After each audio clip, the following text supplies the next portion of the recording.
Hey, vin tande qui de ti personnage qui bay Fednael visa aux États-Unis, hein? Ouais, cause après la rue.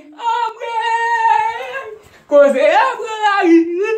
C'est kounya la République qui problème, tande? Ah! Tout volé pompe Fednael t'a volé pompe avec visa ça. Tout fait qui t'a fait yo. C'est deux moun sa yo qui te voye Fednael monter. Tande ça? Gen pile moun qui écrit des visas ça. Ko ça tout gen pile k'ap voye monter. Gen yon Jol Long qui est les boss Benz, c'est ça seulement le fait. Détruire moun ak Jol cochon là. Eh bien mes amis, mais qui est-ce qui bay Fednael visa ça, attendez? Premier moun nan, c'est courage li gen pour le travail. Et deuxième moun nan, c'est moi-même ak tout notre fanatique li, OK?